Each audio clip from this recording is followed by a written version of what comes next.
میرے بھائیو، اگر دنیا کی زندگی میں کسی کو پریشانی پہنچتی ہے، کسی کو دکھ پہنچتا ہے، اللہ سے دعا کر لو اللہ ہر ایک کو عافیت والی زندگی نصیب فرمائے۔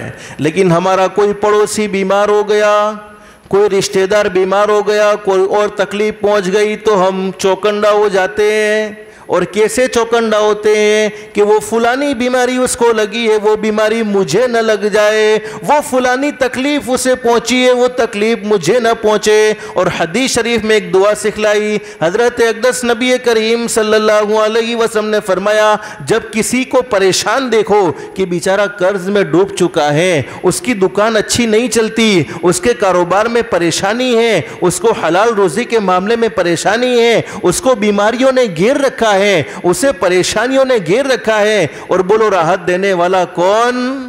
اللہ۔ پریشانی دینے والا بھی کون؟ اللہ۔ اور پریشانی دور کرنے والا بھی کون؟ اللہ۔ لیکن کسی پریشان حال آدمی کو دیکھ کر ہم نے ایک دعا پڑھ لی، الحمدللہ الذی عافانی۔ یہ تو دعا بیچ میں مجھے یاد آئی، اس لیے آپ کو بتلا رہا ہوں کہ بہت سی مرتبہ ہم اپنی آنکھوں سے دیکھ رہے ہیں کہ کوئی آدمی پریشان ہے، کوئی آدمی حالات میں ہے، کوئی آدمی بیچارہ ٹینشن میں ہے، اور اس کو ٹینشن میں دیکھ کر ہم نے ایک دعا پڑھ لی، الحمدللہ الذی عافانی مما ابتلاک بہ وفضلنی علی کثیر ممن خلق تفضیلا۔ یہ چھوٹی سی دعا کو پڑھنے کی برکت سے دعا کا ترجمہ الحمدللہ الذی عافانی، تمام تعریفیں اس اللہ کے لیے ہیں جس نے مجھے عافیت بخشی اس پریشانی میں، جس پریشانی میں تجھے مبتلا کیا ہے، اس پریشانی سے مجھے بچائے رکھا ہے، وفضلنی علی کثیر ممن خلق تفضیلا،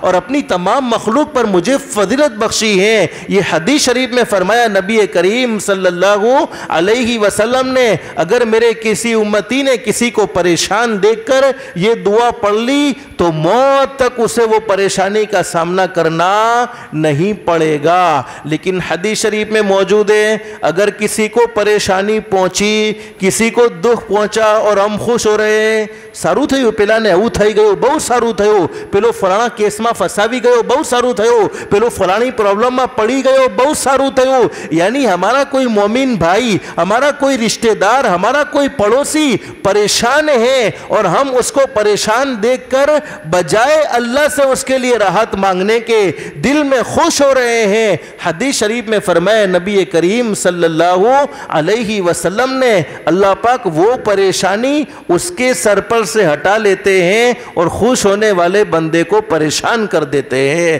تو میں اصل سمجھانا یہ چاہتا تھا کہ دنیا میں کوئی پریشان ہوتا ہے تو ہم چوکندہ ہوتے، بولو کہ ہوتے کہ نہیں ہوتے؟ ہم نے کتنے جنازے دیکھے، انسان سنبھل جا اب بھی تو، انسان سنبھل جا اب بھی تو، کس بات سے سنبھل جا؟ فجر کی نماز میں سوتے ہوئے سنبھل جا۔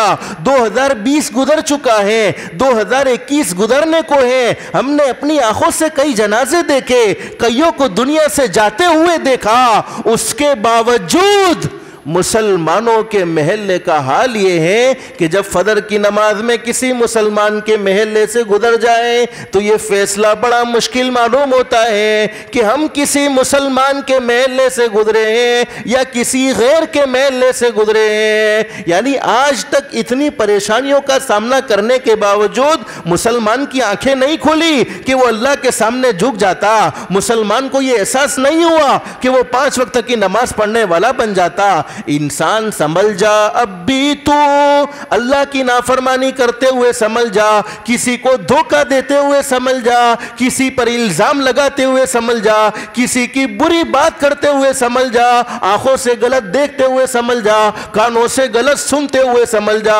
زبان سے غلط بولتے ہوئے سنبھل جا۔